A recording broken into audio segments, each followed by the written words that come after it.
Welcome back to the African History channel. In this video, we're going to quickly go to the Maldives for some African history. When you think of the Maldives, you envision beautiful beaches, island vibes, bungalows on the ocean. But not much is really known or discussed about their history, or their connection with the African continent. Did you know that there was an African chief who was in control over one of the Maldivian islands named Kinolhas?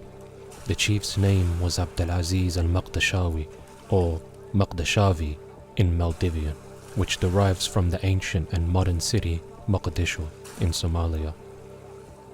His reign is roughly dated to the year 1346, 679 years ago. Ibn Battuta, the famous traveller and Islamic scholar who hailed from Morocco, wrote in his work that when he returned to Kinolhas Island in the year 1346, the chief was Aziz al-Maqdashawi. Ibn Battuta returned to collect his son, who was born a few years earlier, when he was the Islamic judge of the Maldives. Ibn Battuta was not only the Islamic judge, but he also married into the royal family. The Maldives at the time was ruled by Sultana Khadija. She took to the throne after killing her own brother, who was crowned sultan, and later her husband was also killed by her. Anyway, she was known to assign foreign leaders in her kingdom, hence Ibn Battuta's Islamic judge position and Aziz al-Maqdashawi's position as island chief. Ibn Battuta was welcomed by Aziz and welcomed him to stay in his home as a guest.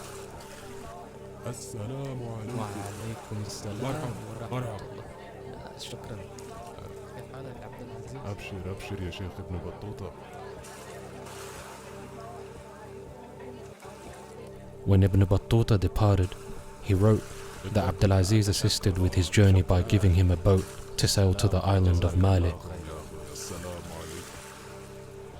These pieces of history shows us that Africans expanding into Asia and other parts of the world occurred frequently. Furthermore, with Aziz al-Maqdashawi, his story shows the dominance and influence Maqdashawi had over the East African coast, the Indian Ocean, and the Silk Road as well, and Africa's contribution as a whole to the Ummah over the last millennia or so. In particular, with Southeast Asian countries, East African peoples had a significant contribution to Southeast Asian history in countries such as India, the Maldives, and Sri Lanka. Names such as Yusuf bin Ahmad al-Kawnayn, who hailed from Zayla, Somalia, he a few centuries earlier created the first Muslim settlement within Sri Lanka for the first time in its history. Another example is Malik Ambar, who was an Oromo that ended up being a ruler of India a few centuries later. With these examples, it shows the influence, whether in governance, such as Aziz al-Maqdashawi, militarily, such as Malik Ambar, or as a scholar like Yusuf bin Ahmad al-Kawnayn. The impact is huge.